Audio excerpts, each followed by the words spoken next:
All right, we'll wait just a minute or two for. No, it looks like Brent is otherwise occupied. I think we can go ahead and begin. So, welcome everyone. I'm calling this meeting to order. It's Thursday, September 19th, 2024. It's 6 p.m. or a little bit after. And let's see, we have present today. We have Rachel, we have Ian, we have Brent, we have Jeffrey, Chuck, and myself here in the room. And then online, we've got David Hackelman. Hi, David. Okay. And I can't see who else is online. Any other members? No other members. Okay. Chair, so we have enough for a quorum, correct? We do. We do, Yeah. okay. 6 is our, no, 5 is our quorum, sorry. Okay, good, thank you. Okay, excellent. So let's see, I have one minor change to the agenda, so I'm reordering things based on priority. So item 7, which is discussion on elections, now becomes item 8. And item 8, which is a staff presentation about public outreach, now becomes item 7. So I have some announcements. I've been gently reminded that generally limiting discussion to committee members only when we're in session may greatly streamline our proceedings. So I will be following that guidance at this meeting. I'm not cutting off public comment or that period. I'm just talking about when we're actually discussing things. And then schedule-wise, this meeting is a one-off. From here on out, this committee will have its regular meetings on the second Wednesday of the month at this time, 6 p.m. And it will be meeting monthly through the end of this year. Again, that's second Wednesdays of the month, 6 p.m. for our regular meetings. Third, I just want to acknowledge this committee has been having issues with staff about making its agenda and meeting materials available to the public. There are problems notifying the public at all, notifying the public sufficiently in advance, and having our materials readily accessible, able to be found by the average person. I just wanted to acknowledge that these are known problems, and the committee is working with staff to reconcile them. If you have public comments about that, feel free to go ahead and make them, because that just only emphasizes the need that we have to get this resolved. And fourth, kind of an important point. So for members of the public, the Disposal Site Advisory Committee is not on the decision-making loop when it comes to the application by Republic Services to expand the landfill. What that means, practically speaking, is that if you give testimony to us about the expansion application, it won't be heard by the actual decision makers. We're happy to hear it ourselves. And as an expression of concern about landfill operations, it's entirely within what we do here. I mean, we gather those expressions of concern. But in order for it to be heard by the actual decision makers before deciding bodies such as NRAC or the Planning Commission, you'll have to give it again to those bodies. So again, right now that's NRAC and the Planning Commission, for it to be heard as part of the decision-making process on the application to expand the landfill. So I hope that's, did I say that well enough? Can you spell what NRAC is, just in case? Oh, sorry, it's the Environment and Natural Resources Advisory Council Committee, one of those two, council committee. So they are the ones who have been tasked with the actual preliminary review of the expansion to the application to expand the landfill. That's not coming before us. So I don't want, what the scenario that I'm hoping to avoid, right, is to have a member of the public come before us, give their testimony, and think that that testimony is part of the the application deliberations on the expansion on the application to expand the landfill, because that's just not the case. And right now, the application is still out with Republic, so nobody is accepting comments towards that decision at this time. But even when the application comes in, we will not be a deciding body on that particular subject. So, and I want to thank Matthew, member Matthew, for bringing that up as something important to say. Yeah, you have a question. Yeah, does any of the information from here, for instance, how many people are showing up or listing of concerns, does any of that translate up through the decision-making process? Are you passing on any data? No. That's. The minutes go to county, correct, Bailey? Correct. Yeah, so they, and I believe they do read them, at least they used to. So it does go higher up, but only, For whether they read it or not? yeah. Right. The minutes are available, but as part of being actually entered into the record, Right. unless somebody brings that up, before the planning commission or something like that, saying, hey, look at what has happened. None of that information just automatically goes, and is entered into that record for the deciders to look at. Okay. So I have to get that down a little better because I'm going to be saying it at the beginning of every meeting, I can tell. Okay. That's good. So now we're moving on to agenda item 2A, which is public comment. So your comments are welcome. Each commenter generally limited to 3 minutes. Committee members may ask presenters follow-up questions if they choose. Well, let's take public comments from in this room first. So for online people, if you could put your names in the chat or raise your hand in the chat. Bailey, can you create a list of names so that they can see what order that's all going to be done? And so do we have, Marge? I'll take you up on commenting about finding information on the internet. It used to be very easy. You put in DSAC Benton County, and you got this page full of information that had old meetings and agendas and minutes and just a lot of information. And now, if you do the same thing, you will not find anything. You will find, it's really difficult. And the access is bad. And once you do find the page, there's very little information on it. And I really appreciate a lot more information. So thank you. Okay. Yeah, thank you. Committee members, any questions for Marge? Oh, and Marge, could we just get your full name for the record? Oh, sorry, Marge P-O-P. P-O-P-P.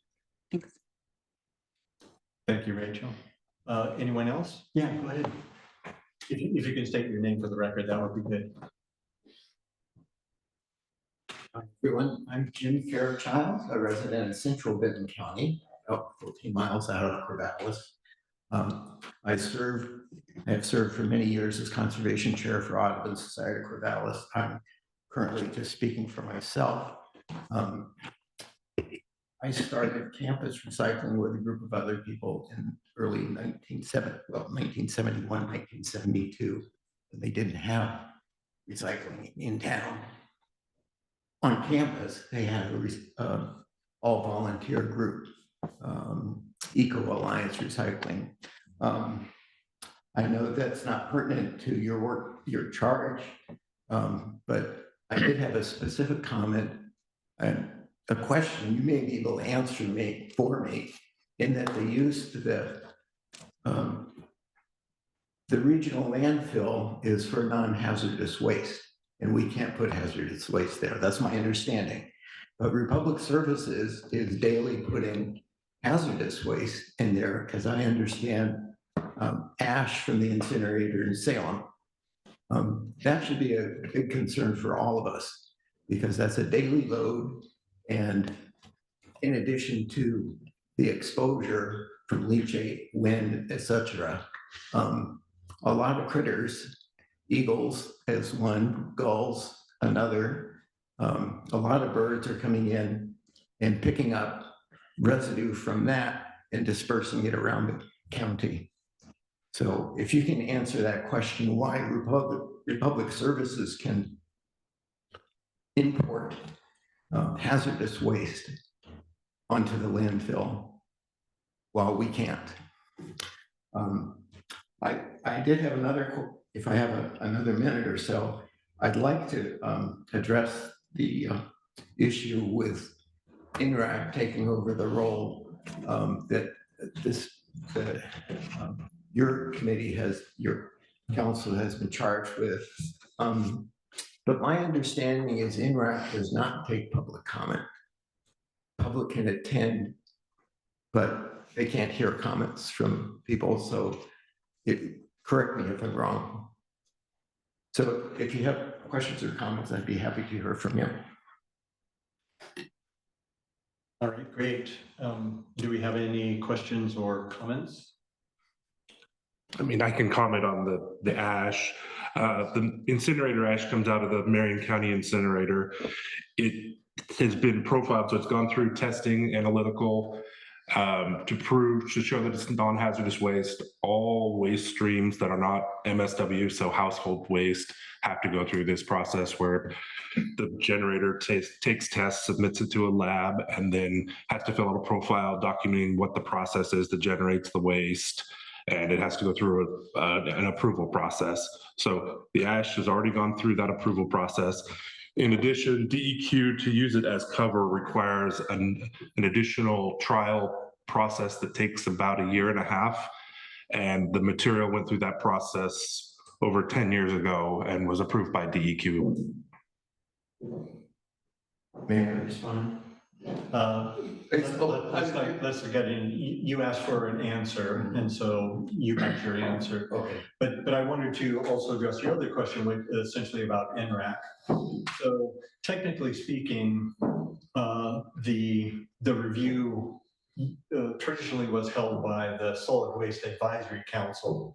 So, and of course, that would have been us again back in that day.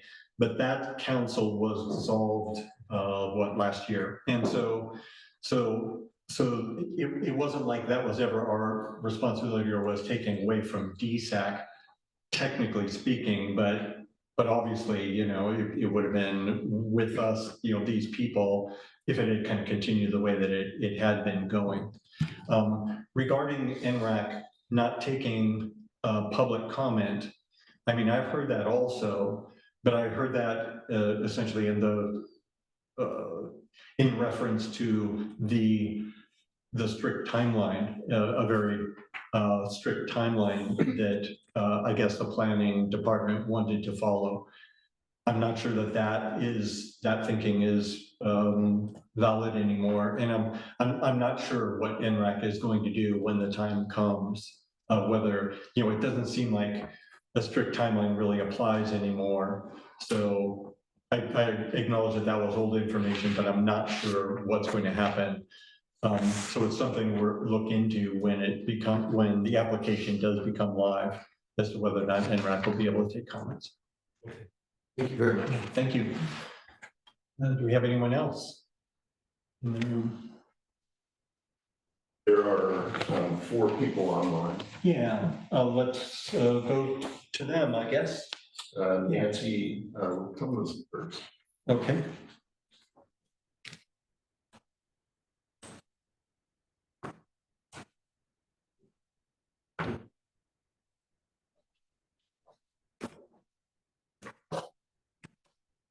See if you can hear us. You can unmute. Yeah, we're not hearing you. While we're waiting, Barry, is it possible to get clarification on what the other committee will do? committee? No, So I don't know, but I made a note to. thank you. I appreciate it. Yeah.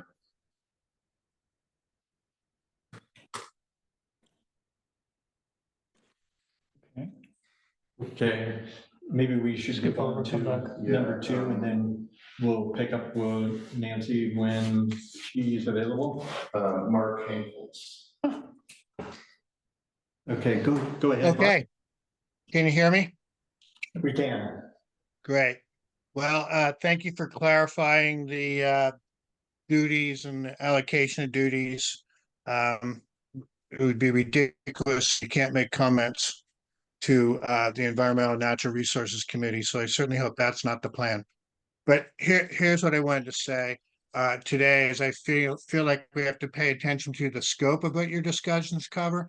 And in particular, I want to draw attention to the current and future impact of the landfill has on really one of our region's foremost ecological and recreational sites, the E. Wilson Wildlife Area. This place is absolutely and intimately connected to Coffin Butte. If you've been there, you know that. It is one of the most used outdoor sites in this area, perhaps in the state, and it provides opportunities for shooting, archery, hunting, fishing, birding, historical and archaeological education, and hiking. As the BCTT final report notes, the refuge is a key link in our regional system of wildlife refuges and a major recreation area, and has been identified by the Benton County government itself as a high priority area for conservation actions to benefit key local species. Coffin Butte looms over the refuge. Traffic from the landfill and the associated refuse processing facility site directly and powerfully affect the area. Beyond the driving safety and huge visual and auditory impacts, I can testify that some days I've smelled the operation strongly while visiting E.E. Wilson. Probably the most fundamental threat to E.E. Wilson, however, is the water that gives life to the refuge and supports its well-used fishing site. It directly flows both on the surface and subterranean from the landfill site.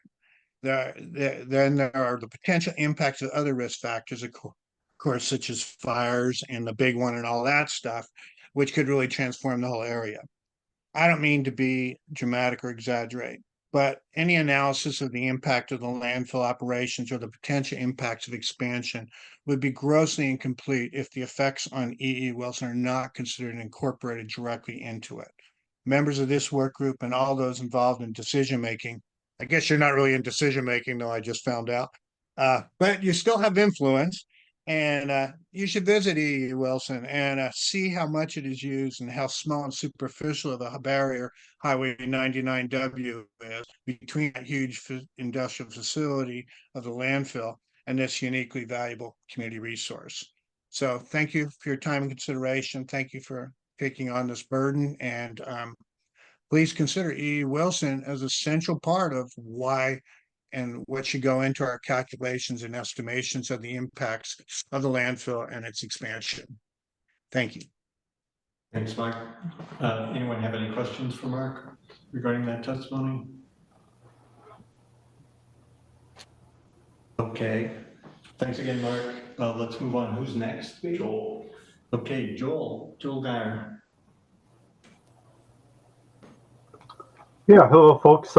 Thank you. I appreciate the chance to talk here. And my name is Joel Geyer. I live in North Benton County near the landfill. And I particularly appreciate hearing that the DSAC meetings are going to be on a regular schedule from now on. I didn't even hear about the September 11th meeting, and I think I'm on all the lists.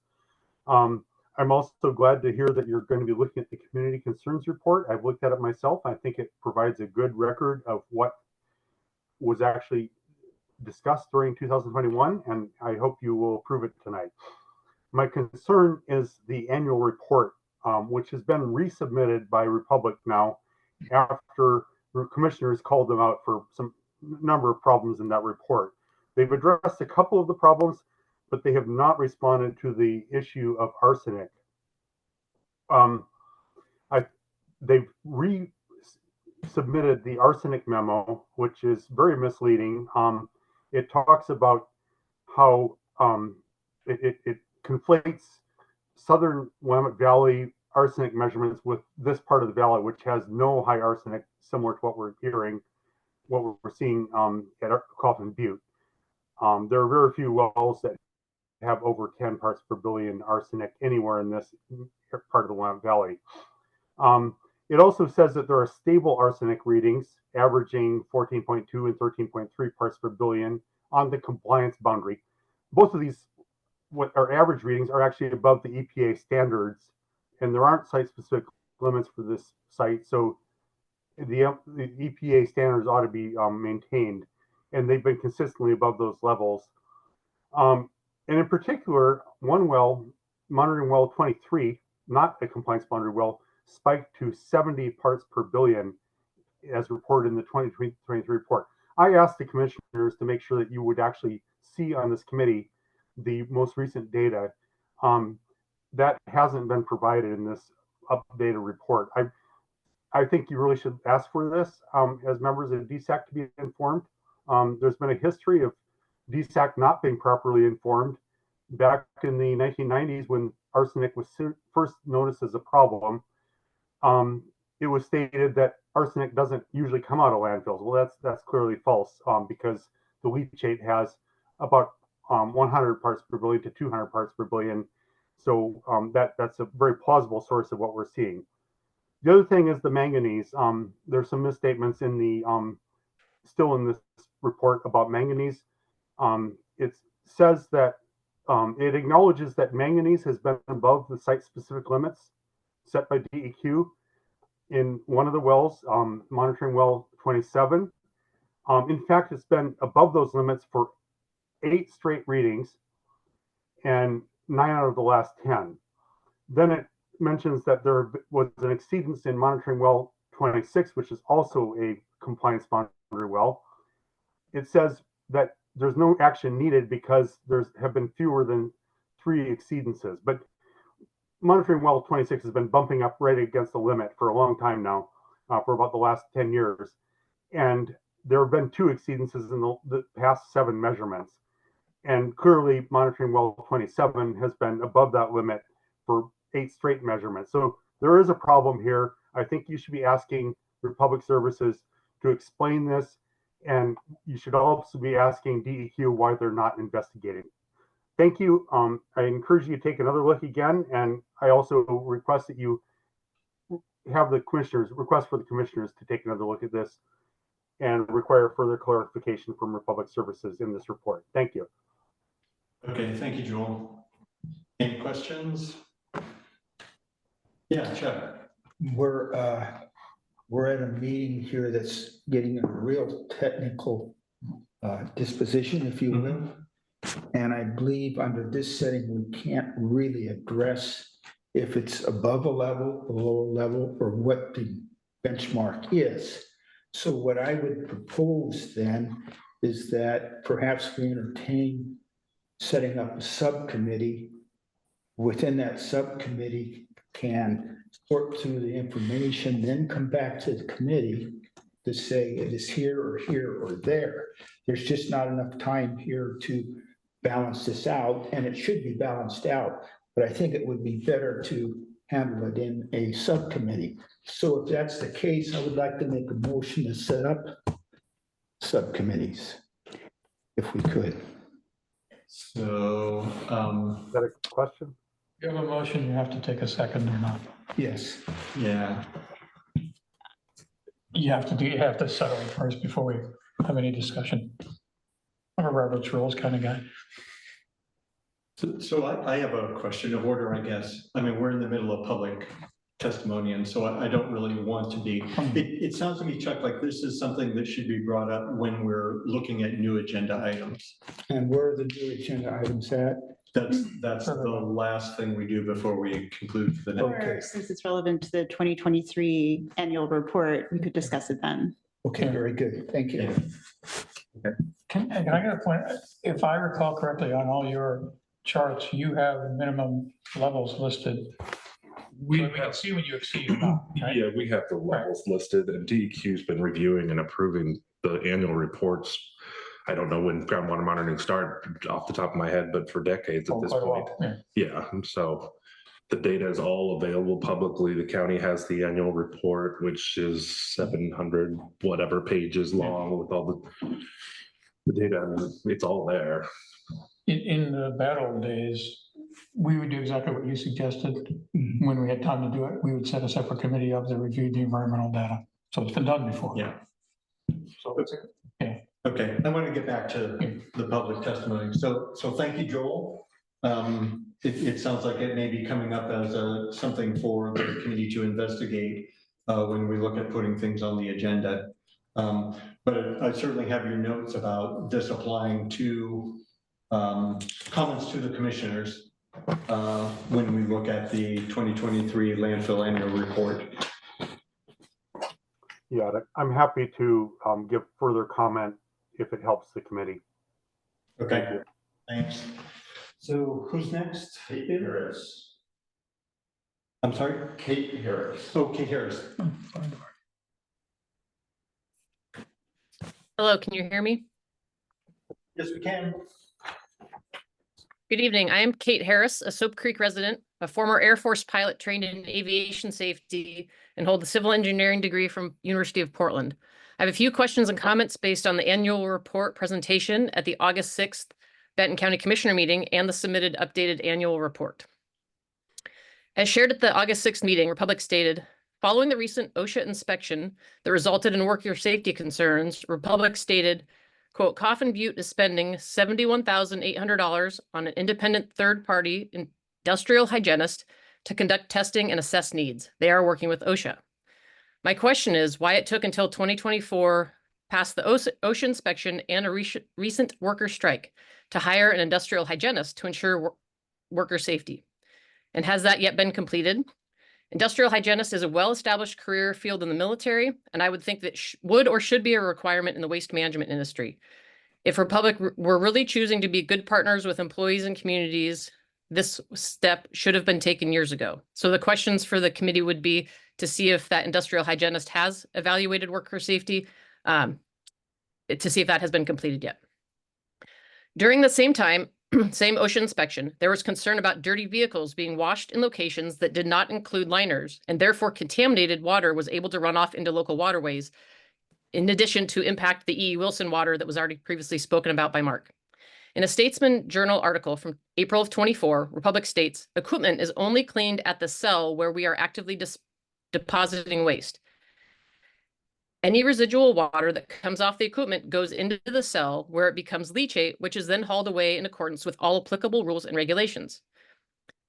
I would request that Republic please tell the committee, was the process to clean off each transport truck that drives off of the working face where it dumps its load and gets covered in this contaminated sludge?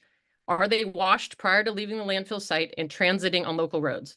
If no wash procedure is used, can we assume that during wet days, the sludge we all drive over on Coffin Butte Road, Camp Adair, Highway 99, and beyond is therefore sludge deposited from those trucks from the dumping location at the open face, which is admittedly covered in trash based on explanations Republic gave last week as to how the latest tipper fire began when explaining that trash falls out of the trucks and on to and around the tippers. And again, any of that sludge that has contaminants in it and runs into the along the side of the road and into the waterways would then also impact E. Wilson as well as other local waterways. The same Statesman Journal article reads, Oregon OSHA cited Coffin Butte for not evaluating respiratory hazards for employees working in and around the landfill. The state ordered Coffin Butte to correct the violation by April 29th, 2024. Was the industrial hygienist hired and steps implemented by April 29th? And a video of Coffin Butte Facts website shows blowing plumes of dust coming off of the tipper in July of 2024 after this April 29th date. Were all employees at the working face and downwind properly protected from this dust? And prior videos from Hollingsworth and Vaux's microglass fiber dust being dumped at the landfill shows huge plumes of microfiber dust spreading out over the open face. Have proper steps been implemented to ensure this waste is wetted and contained to prevent future harm with the dust plumes? In this 2023 annual report just submitted, in the 2024 expansion request section, a highlight is stated to be improved vegetative screening along major travel corridors. Please explain to this committee or request from Republic Why there is currently no visual screening along Highway 99 north of Coffin Butte as required in the existing conditional use permit. In the same report, Republic states, this year, we also plan a $100,000 project that will add additional areas of membrane cover to better divert stormwater. If there are methods such as these of reducing the leachate that is produced and subsequently dumped into the Willamette and therefore into Adair Village's drinking water, why is it taking until now, while under lots of local scrutiny, to plan a small $100,000 project? Why wasn't this previously done, and how can we be assured that this project won't just stay a plan? Okay. Last comment. Go ahead. It's time, if you can wrap up. Okay. That's fine. I can leave other comments for the annual report. Okay. Thank you. Well, you can. Your public comment period is now, not during the annual report discussion unless that's going somewhere else, right? Correct. So. Yeah, so we will not be listening to more public comment at that time. This is the time for all of that. Right. So I do want to make that clear, but there is a limit on the time. Sure. And so I'm invoking that now because I just want to be conscious of everyone's time. So those are points which, have been brought to our attention that we can bring up and discuss further during the annual report when we're discussing the landfill annual report later on in this meeting. Okay, who else we have? Nancy is back on the line. Yeah, okay. And I see Tom Hughes also. Mhm. Are you there, Nancy?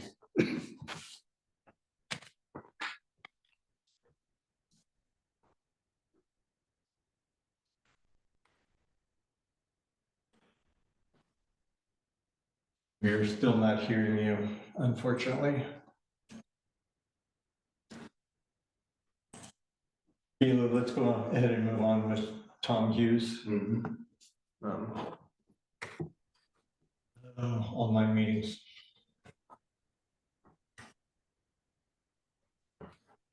Hello, can you hear me? Yes, we can. Great.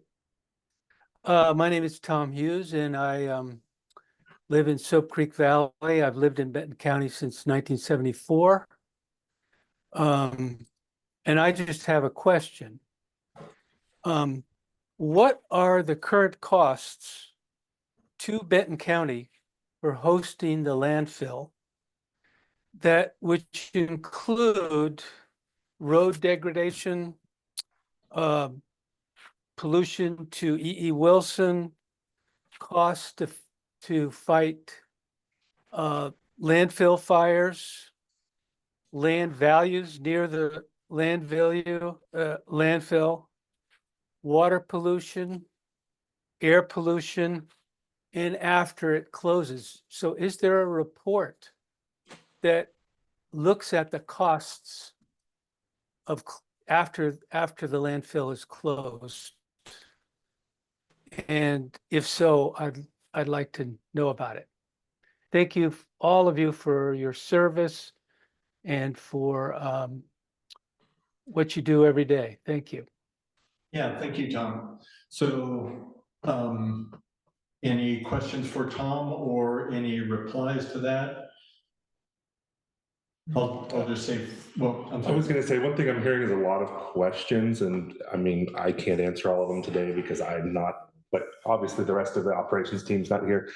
It would be something that maybe Bailey could consolidate into a list and give to us that we can either bring back next time or something of that nature so that we can keep moving forward on the agenda. Yeah, that would be great. I think that's good observation. Again, bringing this up at the agenda time if we want to have the committee look into that. I just want to, if there are quick answers available for people, I'm very happy to provide them rather than kind of being, I mean, the only quick answer I could give, I don't know anything about what the county does, but I mean, landfill has post-closure funds and has to take care of the landfill for the minimum of 30 years after the site closes and still owns the property and anything associated with it in forever. So, I mean, that's the short answer for that piece. Yeah, and I would imagine, Tom's question about externalities is kind of beyond the scope for public, like that's a question for the county, whether they've ever done that accounting. Right. So maybe Bailey, you could recommend someone we could ask in the county who might have that information. Yeah, and I can just answer for myself, which is, I don't know of any report that really looks at all of those costs and is actually trying, wrestles with numbers or whatever. So that's my off the cuff answer, is I haven't seen one. So how are we doing? Any, have you been like in chat with Nancy to see if you can work out the I problem? imagine she's having connectivity issues because I don't see her on the list now. Okay. I'm afraid we have to move on at this point in time, so, I'm sorry, was there? No, we're fine. I'm saying we're already 40 minutes into it, Jim. Okay, yeah.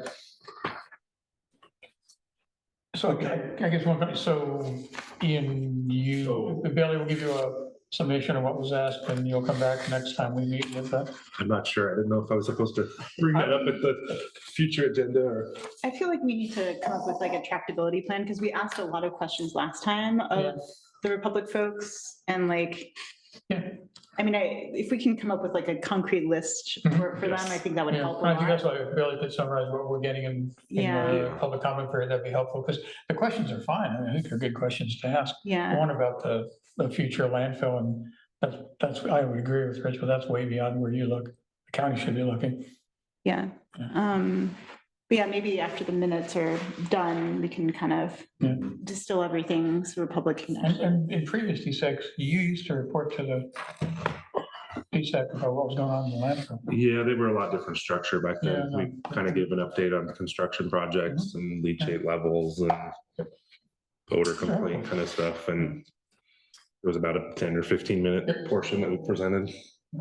Okay, so I think it's an important takeaway that the idea of trackability, and for us to actually have some process, put some process in place by which these are turned into either some report that we do, subcommittees who look into things.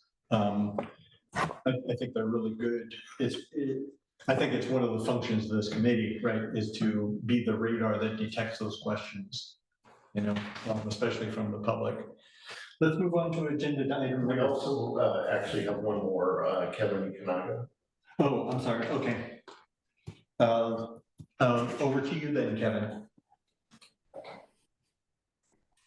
Thank you. Can you hear me? Yes, we can. Good. So I have a couple comments on the updated report that was sent out. So Republic states that new testing is being done on the new flare. I'd like to ask the committee to ask for information on that testing. What are they testing for? And when will the testing be available to the public? I don't know. Ian, do you know if that testing has been completed yet? Are we doing an answer If it expedites where we're going. Yeah, I mean, no, it's scheduled for October 22nd. Okay, And it's just, it's a standard procedure with any kind of flare or industrial device like this. There's a source testing done initially. Okay, thank you. The other comment I have is on daily cover. Daily cover is really a big issue, and I think it's really like it's deceiving to the public when they read your report and you put down that daily cover, which is typically 6 inches of soil, or the alternative daily cover. And in your case, what you typically use as a daily cover is nothing more than mesh netting that does nothing to eliminate any odors or prevent wildlife from getting at the garbage that is exposed in the working space. And I mean, we have photo after photo of it at the end of work days where there is never anything other than this netting put down. But Now, in your report, you can say that you put down 6 inches of, you put down daily cover, which is typically 6 inches of soil, or the alternative daily cover. So it's not accurate. Your alternative is, it's just completely unacceptable. I don't know how DEQ allows you to just put down netting day after day. There are all kinds of reports about how 6 inches of soil reduces the chemical makeup and there's less methane released. Now, it's probably one of the long-term effect of not using daily cover is the fact that you have so much methane billowing off of your landfill. So it would be much more accurate if you would just state that you use netting as your daily cover. Thank you. Thank you, Kevin.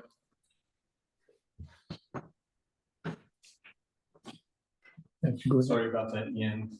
I don't think it's appropriate for people to like come at you directly. But I mean, I can answer.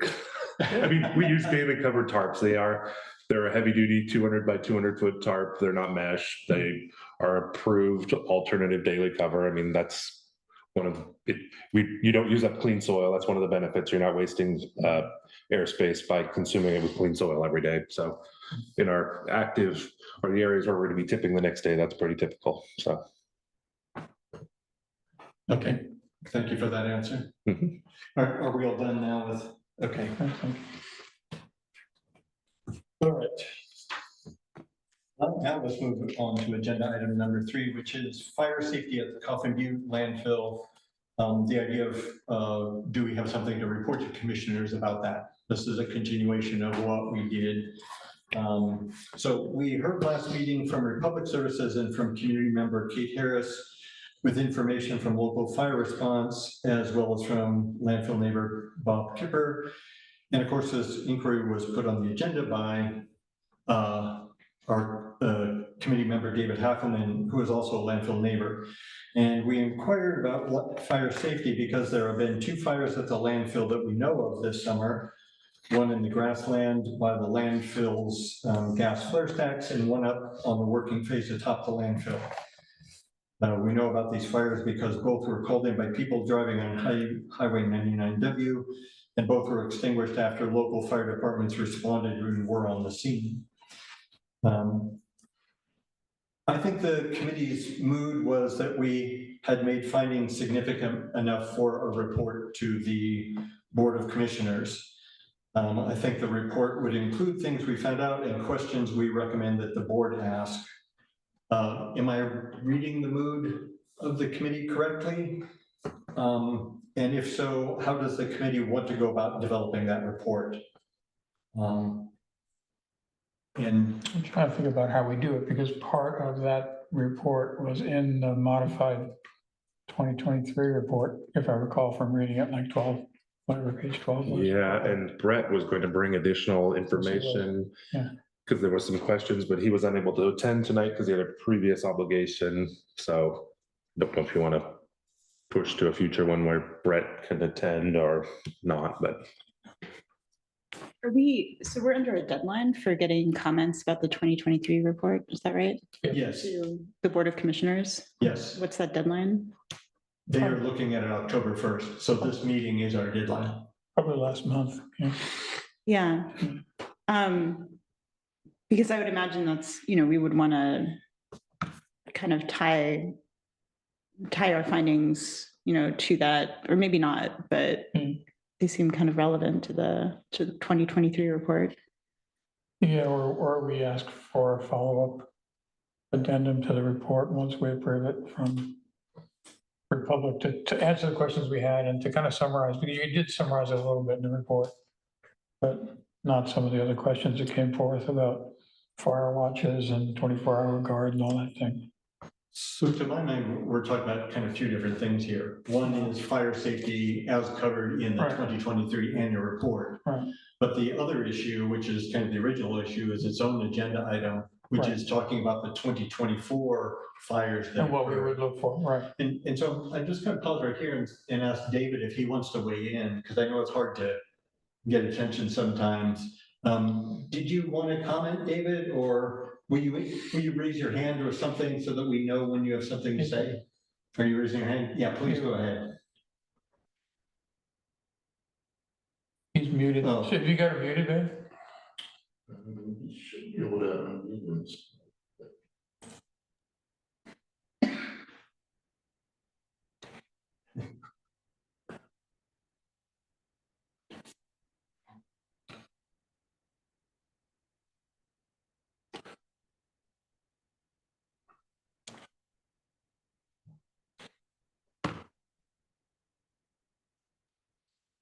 There, thank you. I thought that I was supposed to use space to unmute. That's what I had before, but now it has to be Alt-A. I would be happy to put together a report if the committee so desires based upon, I heard all the stuff from the last meeting. I listened to that. I really appreciate the information, and I'd be happy to put a short report together if that's what the committee wishes. Okay, thank you, David. That would be fine. I'm sorry. I think that'd be fine on maybe some additional input from Republic. I keep saying Valley, but that's a little far removed. Yeah, I think you're right, David. A summary report is what we'd really want. I don't think it doesn't affect anything we do at 2023 report. I think we can deal with that tonight. Okay. I agree. And when do I need to turn this report in? Is it like today, or can I wait a few days? Well, this is a volunteer organization, David, so you can take as much time as you need.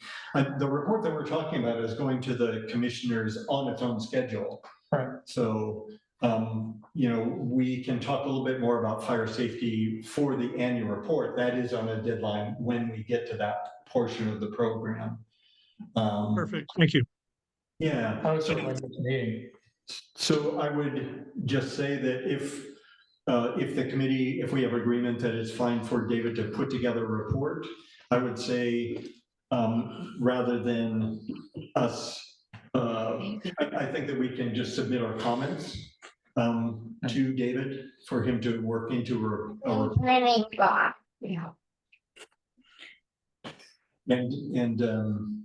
And so there were some outstanding questions to Republic. Yes. Right. Well, can David just reach out to Republic directly to get those answered, or is that something that would have to come up during a meeting? I think that that's up to, if we're fine with that, then I think that would go ahead. Yeah, I mean, no, I don't really have a preference. Maybe we can send it to Bailey, the additional information. Mm-hmm. Sure, that would be fine. I think it would save us time discussing it in the meeting. We'd all be in one place and we can review. Yeah. So I just want to make sure we're all clear that we're happy to have David produce a report. Now, once David has a produced report, we would need to see it again in committee if we're going to review it, right? Right. Yeah. And so that'll be a further agenda item. So David, do you hear that? Well, we're looking for a report from you, which will be available for us before our next meeting, which is on the second Wednesday in October. And then we would review the report and the board would then vote to send it to the board for review. Yeah, exactly. We would take a look and see if we had any comments and then pass it along. That sounds great. I'll write a report. And I should submit it to the chair and to Mr. Payne, right? And then at that point, then it would be propagated to the committee after you make sure I haven't, I need to edit it maybe. Okay. Perfect. Thank you, David. Thank you for volunteering for that. You're welcome. Thank you.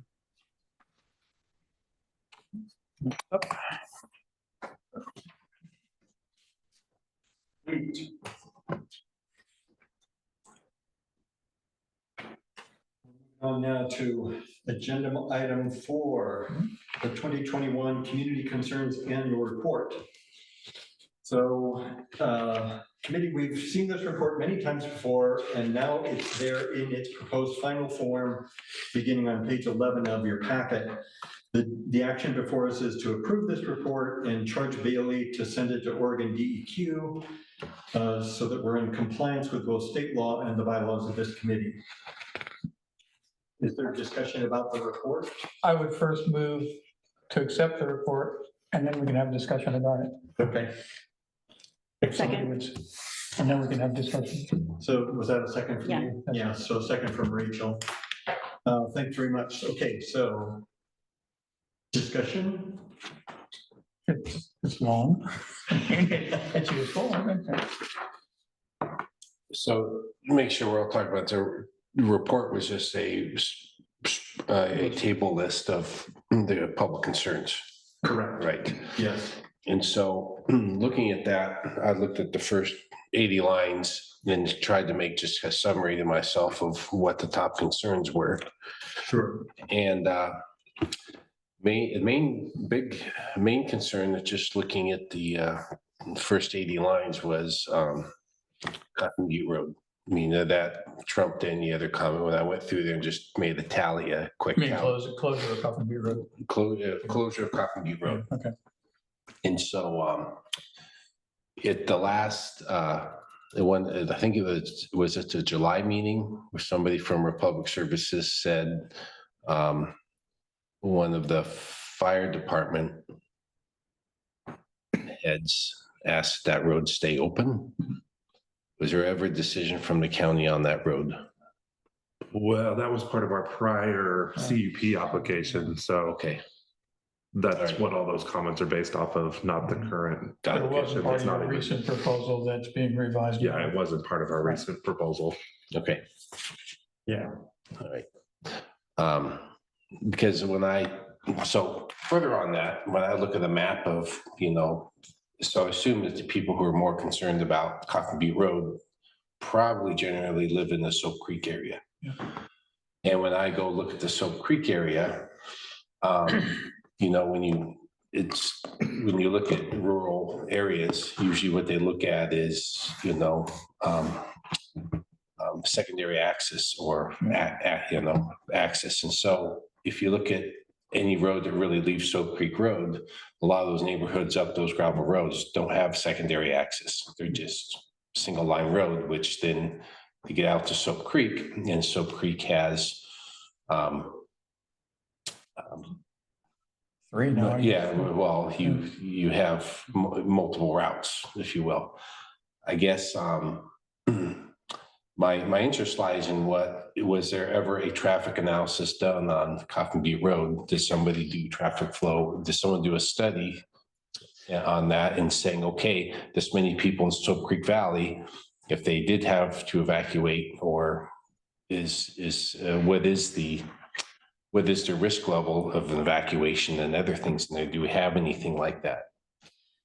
Well, I think one of the issues that comes up in this community concerns annual report is people were concerned that the studies about that were insufficient, Outdated.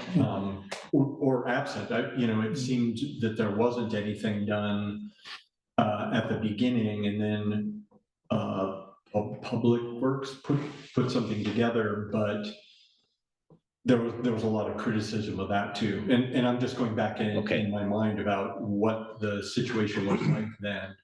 And it was indeed, it was going to be a county action, right, to vacate that road so that. And to improve the other roads around the area. Yeah. Sorry? Right. Part of your discussion, part of your proposal was the roads around the area would be improved. So the point, really, the problem with that public access thing is the only time that becomes an issue is in bad weather, because both Tampico and Robertson's to the north. yeah, but that adds 10 minutes to your drive in good weather, because I have my son drive it to test it. Well, I mean, if you're talking Soap Creek Valley, I mean, one tree will block.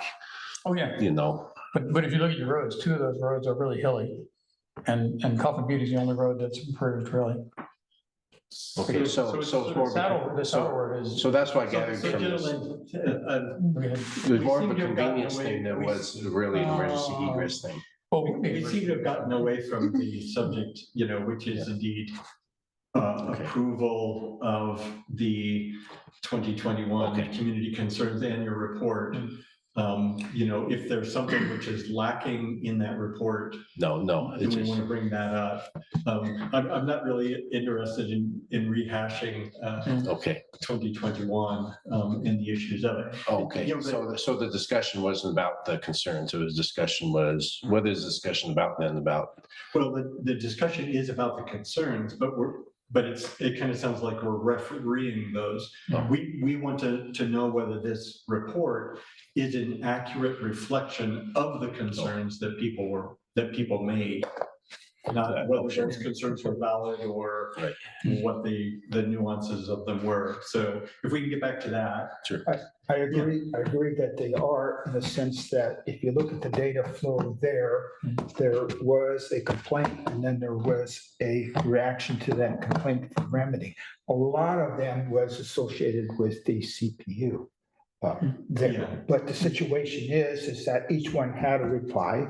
Some of the noise complaints, orders complaints were documented and resolved by Republic.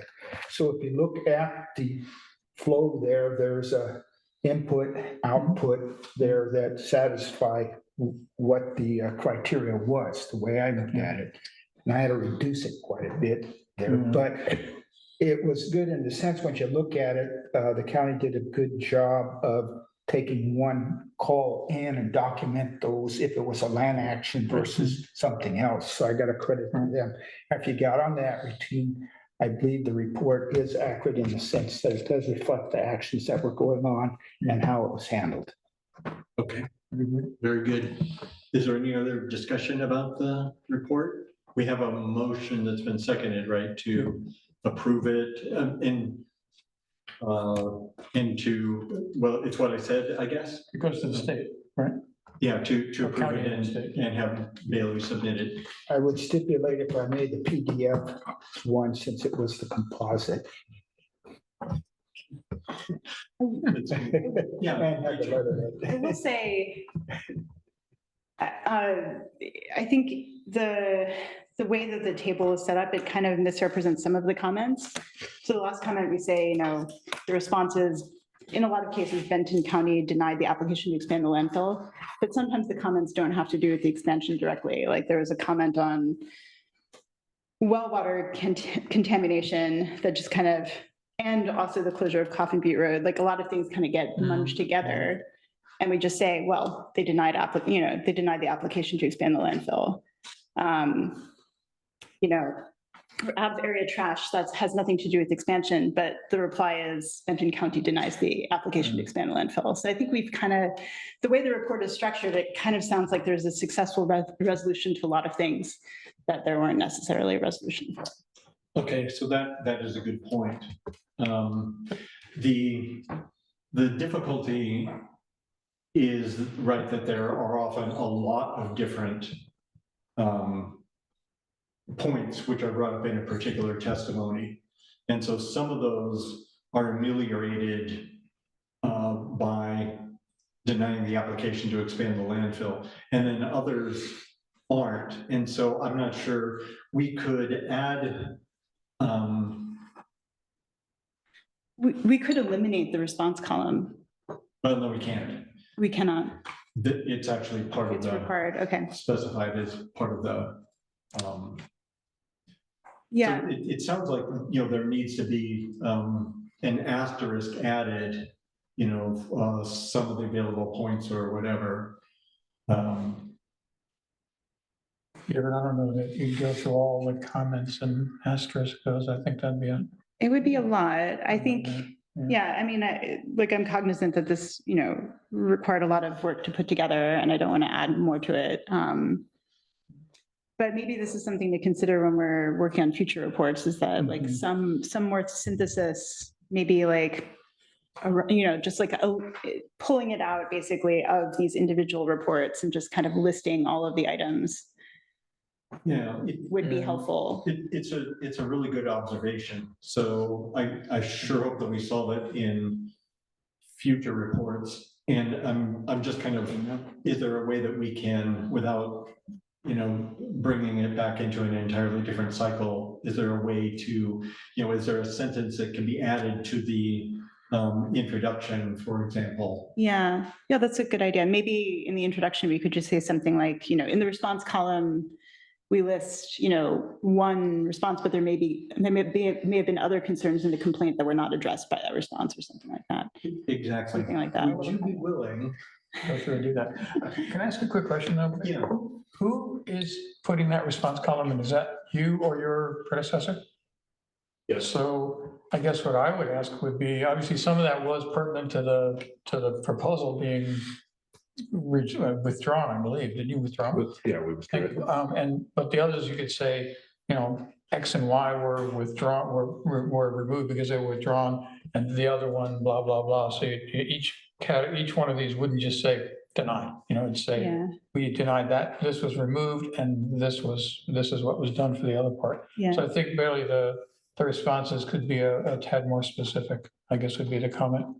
Yeah, I guess the challenge is there are like hundreds of I know, items, and I right? think this is, well, it's not, it probably isn't the exception because you're in the midst of this again.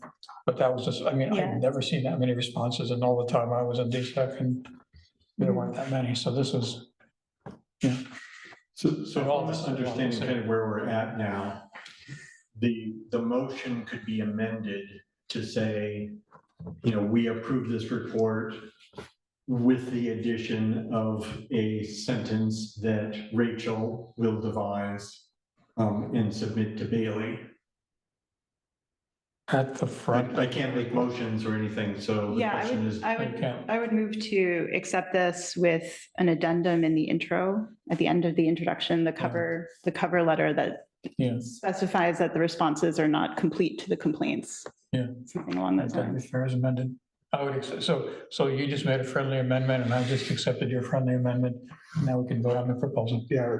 Okay. Do you need a second on that? No, I don't think, because you just changed I think we can play with this a little bit. I just did this for a whole week. Okay. Yes. So shall we vote? Yep. All in favor? Aye. Any opposed? Abstaining? I don't think I can vote. Yes, you're a voting member of this committee. I didn't think I was a voting member. I believe you are. I didn't think the I thought you were. representative was. Back in the day, I didn't think we were, but. I thought that was the day when you could come to the table. You have new also. So I guess that passed unanimously. Can you confirm, Billy? Because I thought that Ian was a member of this committee. Well, I thought I was a member, but a non-voting member, so. So I don't know. Ian, I have to ask a clarification. Did you vote in favor? You did. Okay. If he voted, if not, he didn't, The premise of going to ERAC, according to the attorney, was that the public was on board here, and therefore that would cause a conflict. Right. So if that is the case, then you should be able to vote. That's what I was thinking. Okay. I believe, Yeah. I've never voted before, so. So congratulations. The day's come. All right. Feel the power. Yeah. All right. Let's move on to agenda item number 5, which is edit and approve committee minutes for September 11th, 2024. Does anyone have edits, changes that they would like to make to the minutes? I move we accept the minutes from. Actually, I have changes. Okay, you're gonna. I don't want to. It's okay, you're gonna. Okay, so the changes that I would like to see made are on page 2 of 5, the sentence, however, the fire in the summer of 2023 proved otherwise. That's incorrect. That date is actually 2024. Kate Harris is talking to she's referring to the grasslands fire of earlier this year. So the change 2023 to 2024 on page 2. Also on page 2, the person supplying the letter is Bob Kipper, not Rick. And at the bottom of page 2 of 5, there's the sentence, Republic responded quickly and fire damage was contained. That should be changed to the Adair Fire Department and Republic responded and fire damage was contained. So. I would move to accept the minutes as amended. That's correct. Is there a second? Second. All right, Rachel got in there first. So all in favor of accepting the minutes? Aye. Signify. Aye. I'm sorry, David, I ignored you in our last vote there. I keep forgetting that you're there. Did you vote in favor? Yes, I did. I put my thumb up because you didn't hear. Okay, that was my bad, but it's still unanimous, so that's good. All right. We now move on to agenda item number 6, which is, we have a 5-minute break. So thank you all. Quick suggestion that normally the minutes are approved earlier on in the meeting. On most of the agendas I work at, you know, go all the way down. So they'd be like the first or second item, roll call, minutes, Okay, action items. sure. Okay. Just, it was weird to find them out of place like that. That's the test chapter that everybody told me. Sorry, I just looked through, I just sat through 16 meetings of committees for 20 some or 30 hours. You're a veteran. I was looking at some of the old SAC minutes meeting, and you're enshrined up there too. So Makes me old. no, you're so young. No, You started out early. No, I wasn't. I joined SWAC after the previous attempt to expand the landfill. All right, the recording's in progress. That means that it's time for us to resume. So the next item on the agenda item 7, the Coffee Butte Landfill 2023 annual report revised.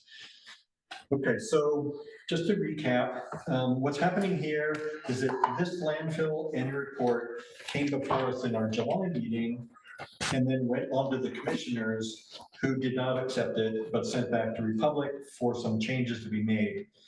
Republic has revised the annual report and now it's back before us again while on its way to the commissioners again for their October 1st meeting. So we have the opportunity here to provide guidance to the commissioners to help them in their review of the updated annual report. And they would like to get guidance from us. But whatever we want to say as a group needs to be hammered out in the next 15 minutes. So the way I think about it is what we are really doing is we're pointing the commissioners to questions that they should ask when Republic comes before them, because we don't want to necessarily just bombard Ian with questions that he can't really answer. So to really look at, to have an opportunity to look at the end report and ask those questions. So in terms of submitting a report or submitting our guidance to the commissioners, if we have a volunteer to collate our remarks and draft them in for presentation to the commissioners, we can do it that way. I think we might prefer that over the default, which would be the commissioners will read the minutes of this meeting. I think a volunteer would be able to capture more of the nuance and make our guidance more readable and useful. But of course, it does require a volunteer. And you have about a week to do it so that the commissioners actually have time to digest that guidance. So I don't think that I should do it. So I'm looking for. So in the past, Bailey's predecessor was the one that did that type of thing for the commissioners. Gordon Brown back when he was still here. Yeah. So just a suggestion. Yeah, no, you're right. That's Gordon would do that. Bailey told me that the reading the minutes is kind of the default. So if we want to go above that, I think it's up to for the committee itself to kind of do that. So I feel one of us should be the person to collect it. I I've already volunteered for one such job, so I'd kind of prefer not to volunteer for this one too, if one of you could. I'm in China all next week from Saturday on, so that's not happening. Yeah. Okay, well, they're falling like dominoes here. So I don't, you said Bailey will compile something, but you're saying that there's relative questions that you want to address outside of that? For instance, there's been quite a few questions on arsenic and the background of arsenic, but that was addressed by Republic already. Again, I'm not sure what the relevant question is the arsenic level in compliance with a consumption standard? I guess that's what we're asking, because well, again, like you pointed out earlier, that's pretty technical. Yeah. And we shouldn't get technical. No, In the 12 minutes that we have left. No, I understand. But the real question is, should we pass along, that arsenic still remains an issue? Yeah, I think that's credible, and that's, I mean, if we can just make a list, I think Bailey can put that right into there, is what I'm saying, if it's above, if arsenic is questionable still, which it is, or 1, 2, 3, I guess is what I'm looking at. Right. So what I've heard from Bailey, and Bailey, you can, say differently, but what crossed my radar earlier was that the commissioners were, like I said, the default is that the commissioners will read the minutes of what we talk about. So Bailey isn't compiling any report. And so if we want to actually compile a report, then somebody needs to do it. Right, why don't I take notes? And if we have like more than one item or something like that, I'll pull it all together into a letter to the county commissioner. Okay, that would be great. No, I guess I would suggest that for the next year's report, we used to have a subgroup for how to do the environmental, and we had Mark Yeager and myself, and I can't remember who else did it, but we were all involved with environmental regulatory work, so we could at least look at the well data and understand. So I think that's for the next report, that would make sense. And it became, can't remember if Gordon took it and put it in his report or not, but it went to the commissioner. For my time. Yeah. I mean, the annual report, which is where all of the data is reported to the states, due by March 31st of every year. So it's available. Right. And then DSAC or SWAG, whichever one did it, would kind of summarize that. So we'd look at the models and say whether arsenic was decreasing or increasing, or looking at the old cell, what was happening to those monitoring wells. Those were all part of what we looked at. And that makes sense. I have a quick question. I'd like to send a comment to the individual said she'd collect stuff together, but who are you? I don't remember. It's Rachel. It's Rachel Purcell. We can't read the name tags. Yeah. Committee member. Thank you, Rachel. So Jeff, if I can. Yeah, I mean, you were just saying that you have a suggestion on how to do this for the next. Going forward, yes. I think for now we have a list of things that are raised over the time, and we, I guess, put that as an addendum to whatever Bailey, or to the minutes that go to the commissioner. Yeah. So okay. I do have a list of items so I want to bring up, and so one of them is I just wanted to point to the information on arsenic, which is there are questions, right, that we've received about whether that that there's a wrong baseline used, et cetera. I mean, we've received other comments too. There was questions about Kate Harris brought up about the worker safety, the OSHA work safety, about truck washing and contamination spread that way, and about the visual screening. reports, so we can bring those forward. My own first, I question why this report does not include a note about the carbon map of flyovers of the landfill, which occurred last summer. There was data collected during those flyovers, and I think mention of that data collection should be in there. I mean, it happened during 2023, as it seems likely that remote sensing will replace surface emissions monitoring, because surface emission monitoring has a lot of problems, as we talked about earlier. But, excuse me, but the fact of the matter, it hasn't replaced it because the DEQ standard is what's prevalent now, is it not? Sure, but we do have to look a little bit. No, I understand. I just want to be, since it's a technical issue, it's not that the land map is going to replace it, because it can't replace it now because it's not representative of the EPA specification.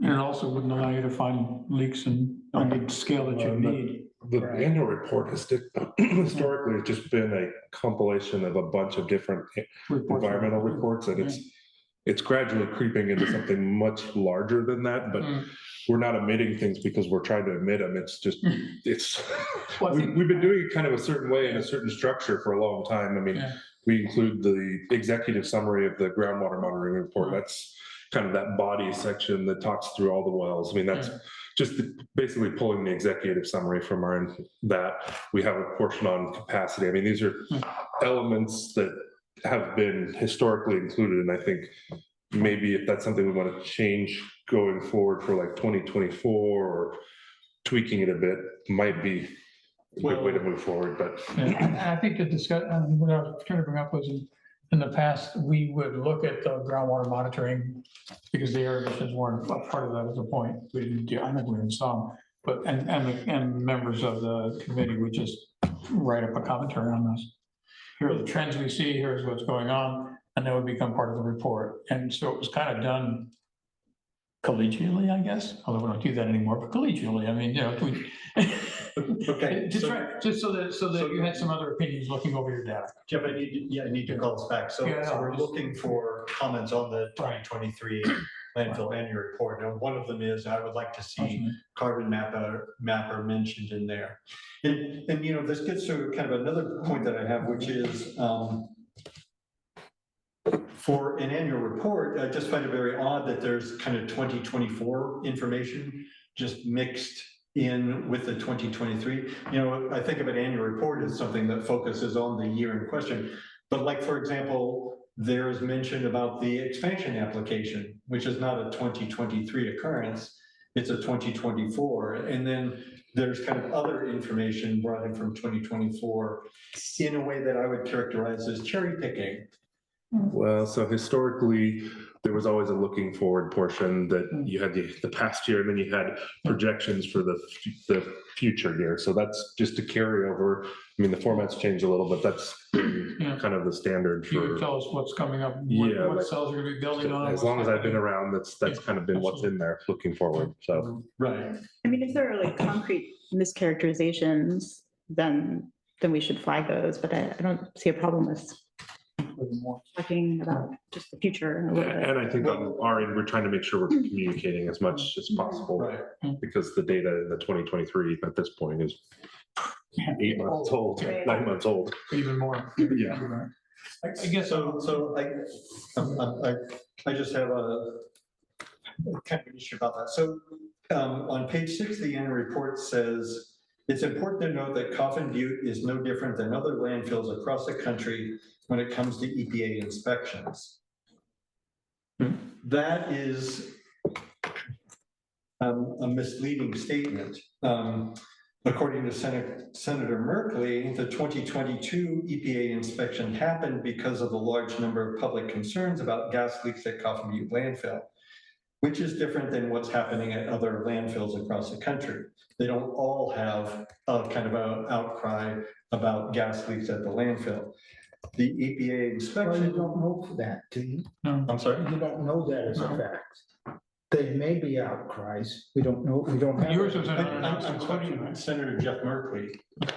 It was unannounced and So- told us the same. The EPA inspection found widespread gas leaks, which is different than other landfills across the country. The EPA opened an investigation at Coffin Butte landfill, which is different than what's happening at other landfills across the country, et cetera. So, you know,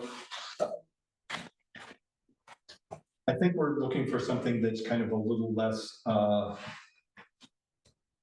spin, I guess, and more factual. Well, Rachel, you've got a.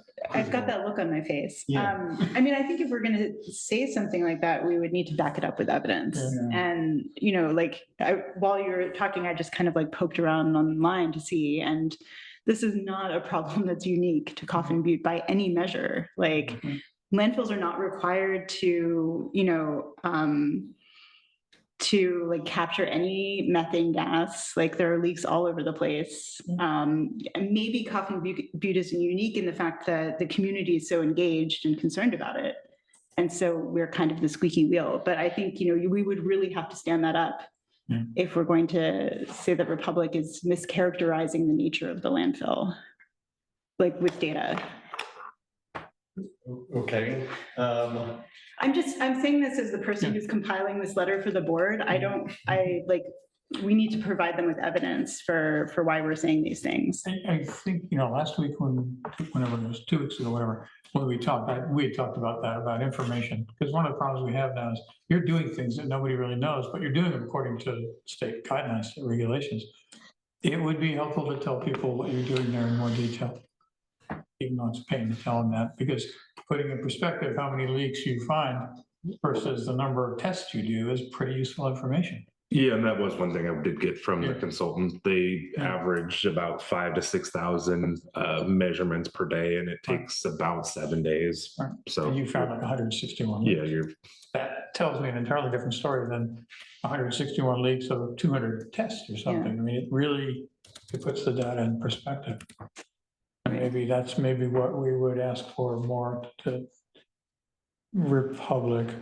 Maybe add a little more detail to their process for what they do that puts that in perspective. And maybe requesting some information on what the baseline is nationally, like how they stack up. Because I think it is helpful. So good. That all sounds good. I'm trying to be conscious of the time. Let's see.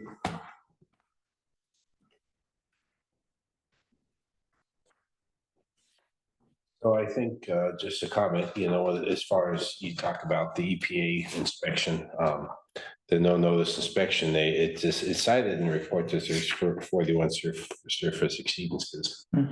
Where I lose the context again is how many surface samples did they take?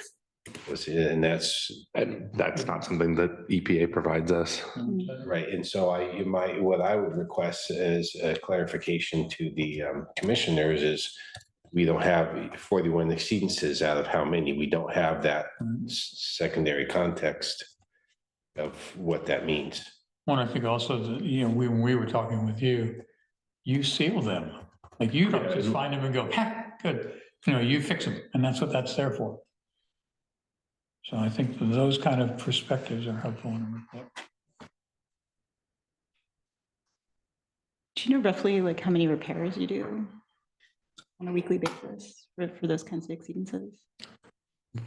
Well, it just depends on the time of year. I don't know. I'd have to talk to the ops group. Yeah. Okay. I mean, obviously, you know, methane is there. You're not going to get rid of it. Yeah, I mean, we are getting rid of it. That's what landfills provide it. But May I comment briefly? Yes, you may. Okay, first of all, the report was a lot of work. It looks like it's all been put together, and I think with the addition of the note, we should be good to move forward if everybody else is. All right. I just have one last comment, and it just has to do with the installation of the enclosed flare. You know, the annual report notes that the landfill received a pre-enforcement letter from Oregon DEQ. It just seems like there's a story there that the annual report is kind of half telling. And so I would just ask the commissioners if they want to ask to kind of get the full report. Because it was my understanding that the enclosed flare was supposed to be installed by the end of 2023.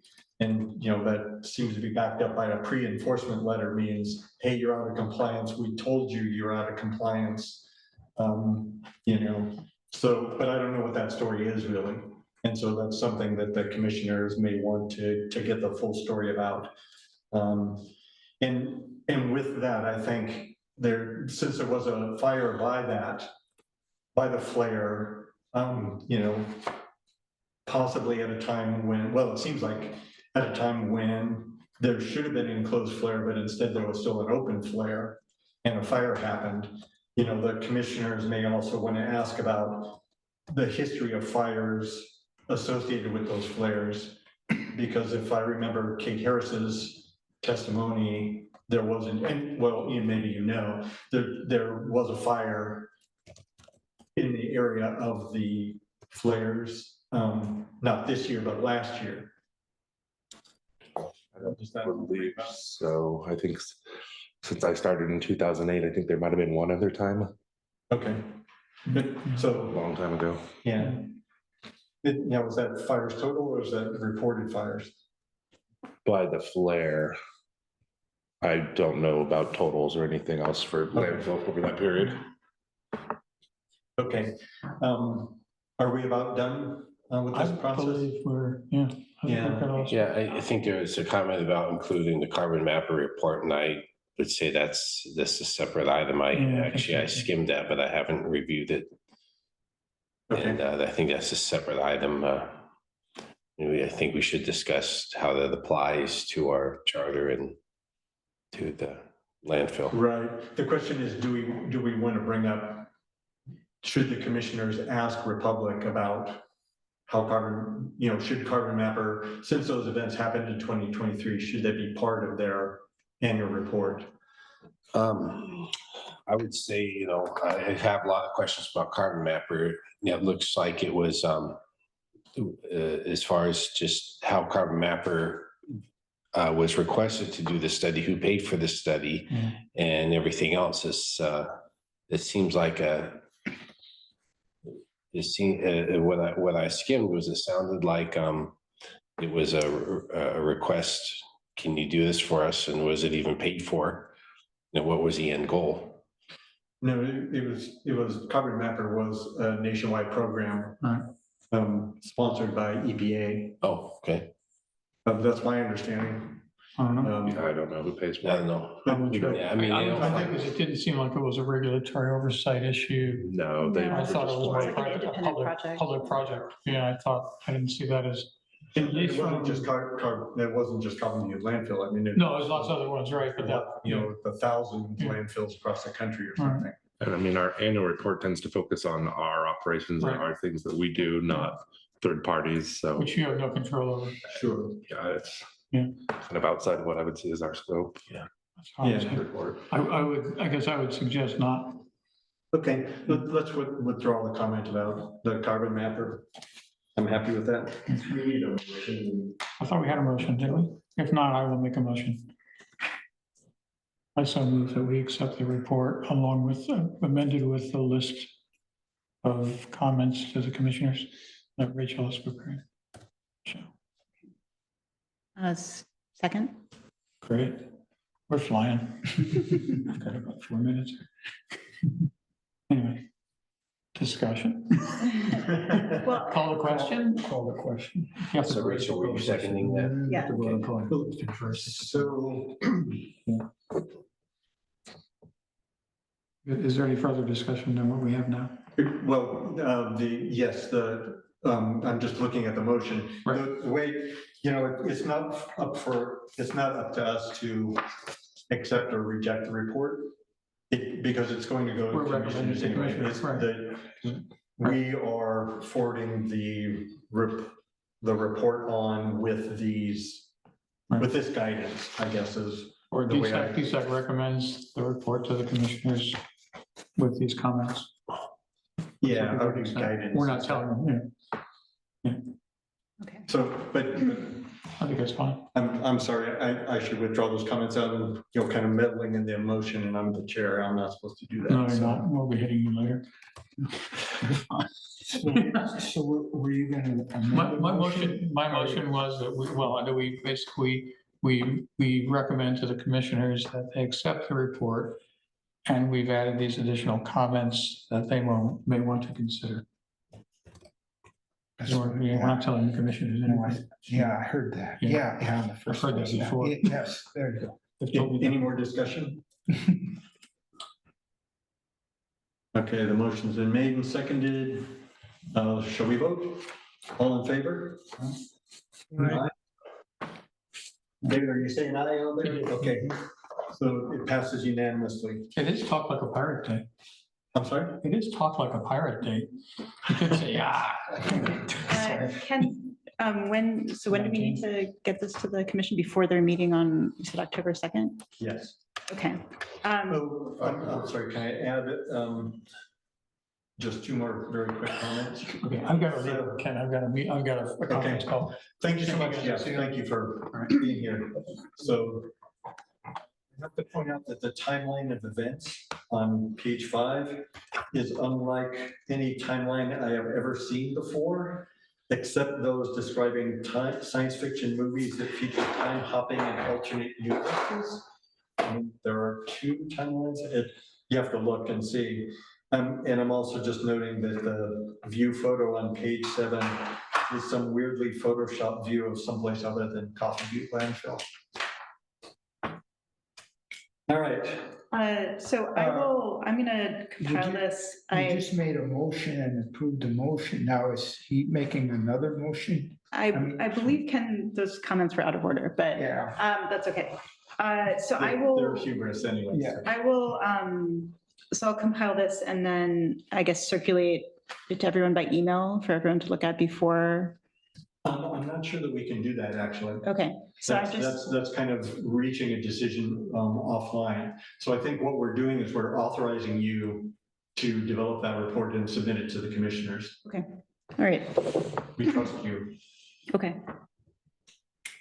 You have the power. That side of the table is really empowered now. We are. Ian voted for the first time. Rachel, and whatever she wants. Wow, it's just amazing. Okay, so we're now at agenda item number 8, which is the staff presentation on public engagement.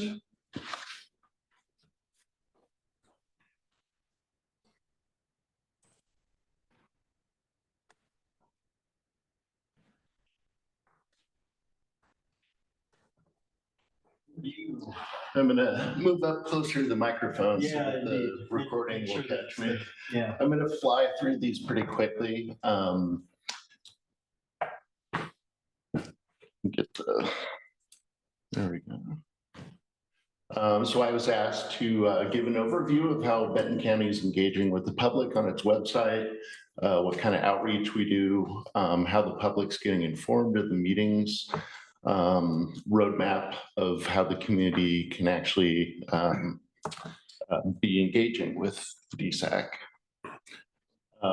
So recently, the Benton County updated its website and did a website overhaul to try and make it a little bit easier to navigate. There were a lot of rabbit holes in the previous version. So the website is one way. One thing, if you haven't seen on the website, there's this new timeline that shows the history of developments at Coffin Butte that may be of interest to you. Within it, there are links that you can go further if you wish. One thing the county's been doing is social media. So there's Facebook posts. Those are just a couple examples of ones that have gone out. Really a big effort that I didn't want to overlook is the Benton County Talks Trash process involved, including some of you worked collectively thousands of hours to develop that report and all the testimony and community involvement that went into it. There's the Benton County Talks Trash email list. So going forward, we'll begin blasting or notifying people on that list about the meetings as well. These are people that have an interest in the topic. There's also the Master Recycler program that I think would be a good idea for us to engage that group. These are people that have taken an 8-week-long class to learn about solid waste issues. Interested if anybody has taken that class here. Great. It's a really, I really encourage you the next time, in the future when it's offered again. It's a great class. There's also one called Recycling 101, which is modeled after the Master Recycler class. It doesn't contain the volunteer payback hours that are required of the Master Recycler program, but it covers much of the same content. It's pretty inexpensive. I think it's $35 to take that class. It's offered through Oregon State University. If we could focus here on public engagement. Yeah. Especially, methods that DSAC could use. Sure. Bailey, I apologize. This is Petra. Is there a chance you could share your screen so the online audience can see what you're looking at? I'm sorry, I thought that it was.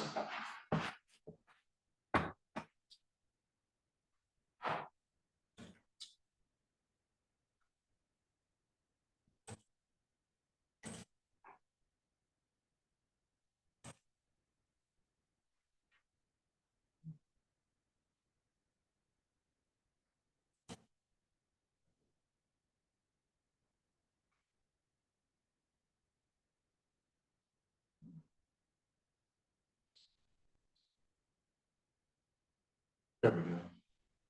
Perfect. Thank you. Yep.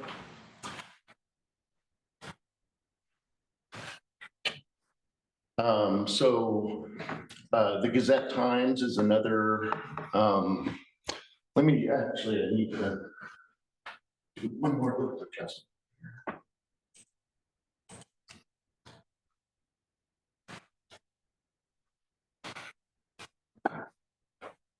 So there are ads that are placed in the Gazette Times ahead of our meetings, also in the Corvallis Advocate. And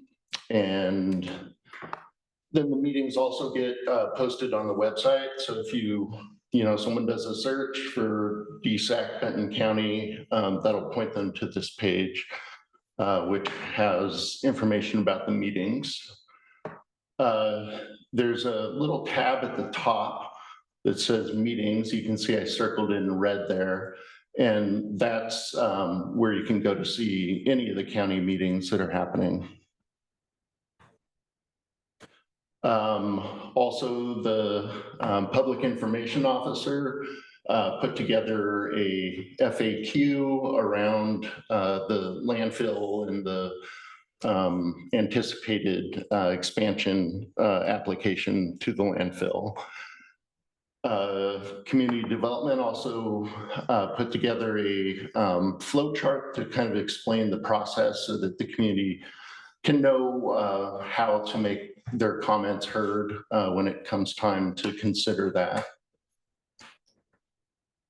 Corvallis Sustainability Coalition, I think, is another resource that we could better tap into.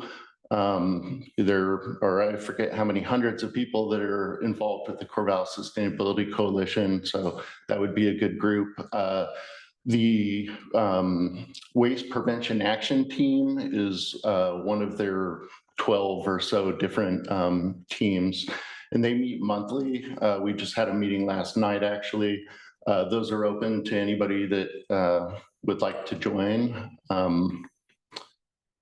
These on their website, it lists some of the other projects that relate to solid waste that they've been involved with. So I think that would be another good venue for us to get the word out to people. This is an email blast that went out to everyone that the county has email contact for. This is announcing this meeting that we're in right now. This was an ad from the Gazette Times talking about the meeting. So, sorry, back to that one, Mhm. because, you know, I asked you, I think, an email, how it is that you see this ad? Because I get the Gazette Times and I never saw it. I don't know. I'll have to get back to you on that. Okay. Yeah. Yeah, because we're paying for it, so it better be. well, yeah, I guess, you know, so I think this is, you know, the really that we want to get down to. We've certainly had a problem, right, with actually informing the public. I don't think the public knows that we're meeting on the second Wednesday of every month. I don't know of any announcement that has been made about that. And so I mean, I think we really want to see kind of the nuts and bolts about, you know, it's one thing to kind of have an ad, but actually who sees it, you know? Yeah, I'll have to look I need the into that. information like that, I think, the committee does. Yeah, I don't know if they have analytics to show like how many people page views and that kind of thing there were, but that's something I can look into. Yeah. Yeah. I think that is the sort of the nuts and bolts about public engagement. Yeah. Also want to thank our chair, Ken, for writing an article that I think got a lot of attention. I received a couple emails from people that saw this opinion piece that Ken wrote. If you haven't seen that, it's included in the packet. Let's skip this. Some other, you know, there are other things we're trying to do to just engage people in general with the website and about solid waste topics, but I'm going to skip through that stuff. Yeah, you know, this presentation seems to be kind of about solid waste in general, whereas, you know, the purposes was really looking for what are the avenues of public engagement kind of for this committee, you know, and its subject. Yeah. Well, the website I talked about, the Gazette Times I talked about, the Corvallis Advocate I talked about, Right. the email blasts I've talked about, social media, perhaps. We're kind of out of time at this point, but I just want to point out that we're kind of glossing over the issues which I was most concerned about, or, you know, on behalf of the public.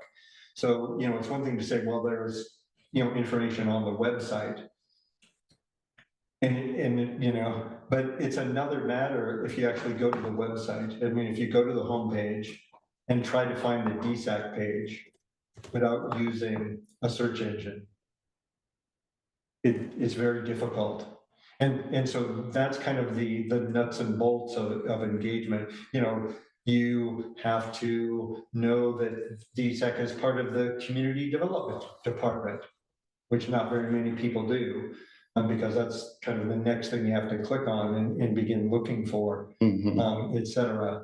And so it just doesn't seem, and you know, like I've communicated with you, there are multiple pages for DSAC actually on the website, and some of them have not been updated. And so if you arrive at that page, you think that our last meeting was that we had a meeting on July 31st, and there hasn't been any meeting since. There are no links on those pages that actually take you to the DSAC, you know, the DSAC page, you know, et cetera. So certainly from my point of view, that's really the thing that I'm interested in getting fixed, you know. And then this is very interesting because this kind of gives us possible places where we can, you know, go to if we want to get out messages on any particular thing.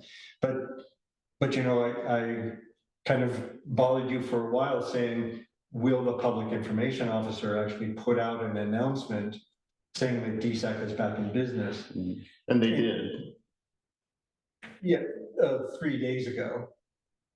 You know, I first put in that request 4 or 5 weeks ago. So I guess an analysis also about what exactly is necessary, if you can prepare some documentation so that we know what channels are available and how we can activate those. You know, if we do indeed want to activate them. because I just had a problem doing that. And things have gotten a lot better and I'm very happy about that. But it's been a bit rough, you know, coming down. Well, all justice prevails is, we were in a sabbatical for a while.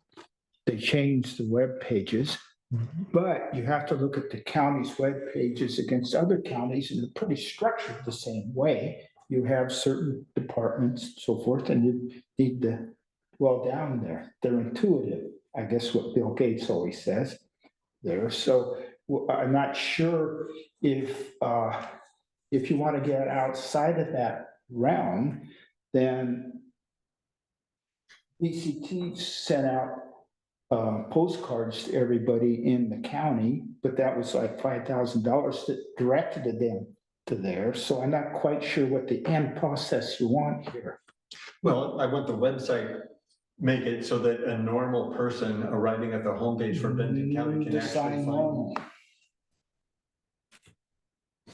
I'm not going to go down that route. Well, I understand, but you know, we're burning up a lot of time where if we could get it to a subcommittee and get the relative terms there and what it is, I think that is better processes, how to process it. Well, I was just communicating to Bailey kind of what it was that I was looking for and where I see the obstacles going. But you're right in pointing out about the time.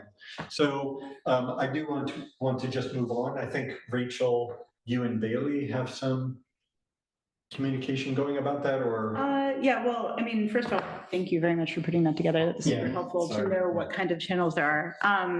And like, I do agree with you. The website it's hard to figure out where the DSAC website is. So I feel like, you know, website structure is like a whole other can of worms. And since Benton County just did this redesign, I feel like it's going to be hard for us to make a dent there. So I think the best thing we can do is figure out how to just get the word out to people in other ways. So I guess my question is, like, aside from these official channels, should we feel empowered to reach out to people to post things on social media ourselves? Like, could we all just kind of, you know, get things going among our own networks to kind of drum up more attention or awareness? Yeah, I Is that mean, fine? absolutely. All right. Yeah, the more, the better. The Okay. more people that know about it. Okay. Yeah, and again, thanks to Ken for writing that opinion piece, because I think that probably got a lot of eyeballs. Yeah, for sure. And Bailey, you sent me like a little bit of, I guess, text. Maybe that could be a template for people to kind of work off from for getting word out to the community. It just basically says that we have regular meetings on the second Wednesday of every month and tells people where they can email, all that kind of stuff. So Bailey, you should probably send that around to everyone in the committee. All right. So, I mean, when I care about something in the county, I usually can find it, just not related to DSAC, but related to like, you know, the tree maintenance. And the county is usually pretty good at getting somebody on the phone. If you don't see exactly what you're looking for, you call Public Works, and then there's usually a friendly person on the phone that points in the right direction. I can't say that people call back in a timely manner, but usually you can find the information about who's who. So I have had no problem finding the DSAC website, because I just go to the county and you type DSAC in their search bar, and then there's a link said meetings. I mean, seemed pretty intuitive to me. I heard it mention last meeting about, you know, low attendance at this meeting, but that could be a few symptoms, you know, one of which maybe people don't care enough to come or attend, because, you know, hot topics out there usually get attendance. We did have 18 people on the call. I'm not sure how many currently are on, but I mean, last meeting seemed like a pretty low attendance, but yeah, I do wonder how much that is just a symptom of the fact that like this committee had like a very long hiatus and no one. Sure. It took a while for people to become aware that we were Right. back in And session. then the, the grapevine and other forms of communication all matter about getting people aware. So I think there's only so much you can do. So the next item on our agenda is elections. Do we want to pass on that? I have kind of a brief statement to make about that. And then we want to talk about further agenda items. And then we want to wrap up.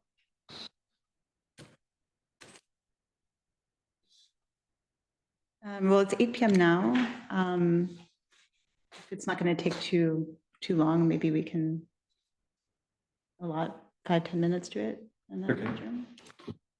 So, so I'm going to move into agenda item number 9, which is discussion of elections. And so, so by that, of course, I'm talking about our elections of the chair and vice chair of DSAC. The bylaws say that we're to have elections before the first meeting of the new year. So typically that would be during our last meeting this year, the one in December. I have a request though, which is that I be relieved of the duty of running meetings. In the past, we had an arrangement where the vice chair, Mark Yeager, ran meetings. I still dealt with agendas, et cetera, but Mark ran the meeting. But Mark's application to continue with the committee was not approved, and so that's why we have a vacancy for vice chair. So if the committee is willing to take that up again, we can have an election for vice chair next meeting, and I can ask the person elected to similarly conduct our meetings. And then we would have full elections as usual in December. Alternatively, we could have full elections next meeting. That would be simpler, but personally, I don't have enough experience with you all to vote with confidence.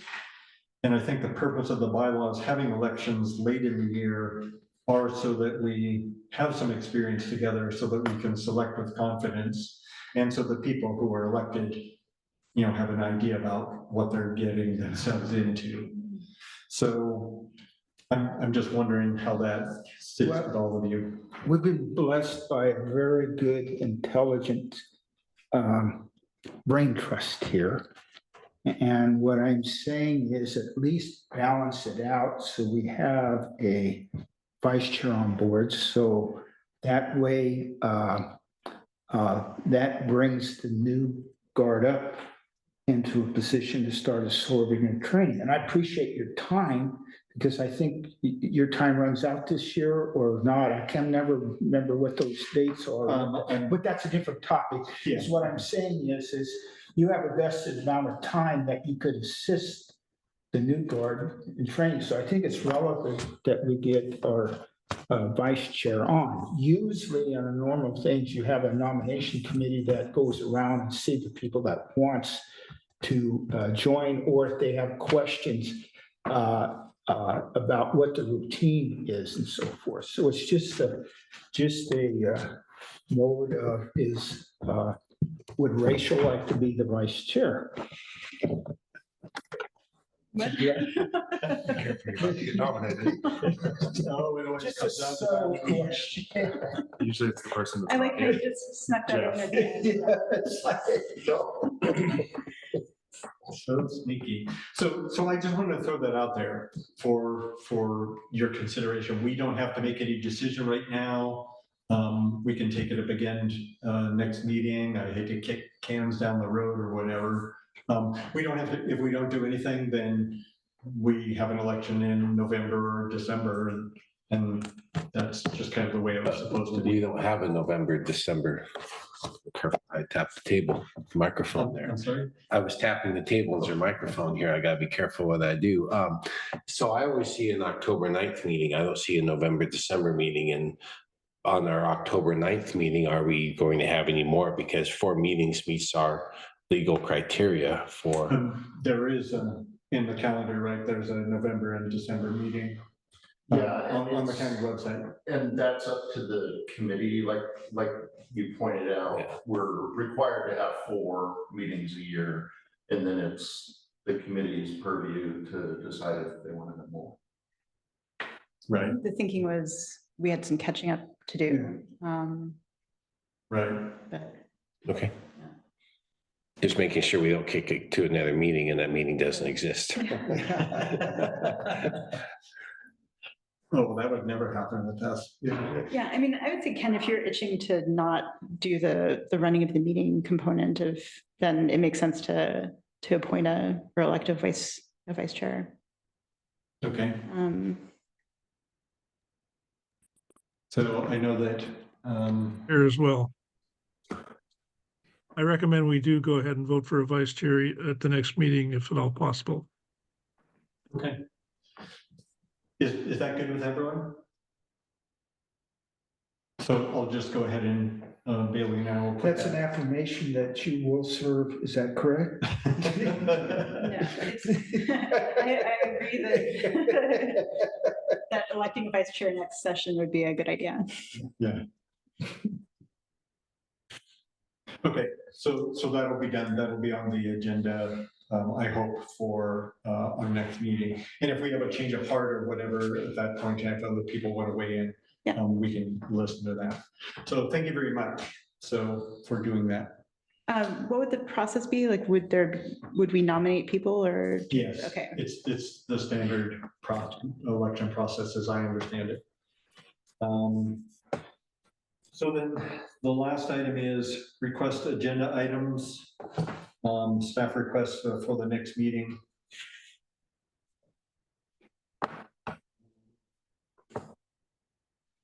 I'll just say this. At our prior meeting, I suggested that we write a letter to NRAC and just say, hey, we're here, use us if you have a mind to. So Matthew has written a letter. He couldn't be here at this meeting, but he wrote a letter, pointing out that I should issue that notification to the public about what our role is and that we're not part of the decision-making for the expansion application. And so he also had concerns, I think, he wasn't explicit, but having to do with that idea. He just wanted to bring up the issue of scope creep, that we're sticking we're just growing our responsibility beyond where it's supposed to be. So that agenda item I'm pushing forward so that we can discuss it next time, because I think Matthew should be here to do that. I would be reluctant to push that idea more without his input. So there's two things, right? There's the kind of outlining the scope of our role to the public, and then there's also a letter to NRAC. Yes. So what's the action on the letter to NRAC side of things? I'm suggesting we hold it. Okay. And have a discussion next meeting as to whether or not we want to do that. Sounds good. And I just want to make sure that he's included. Gotcha. Because I think he's got very good perception on that. Are there any other agenda items that we want to bring forward?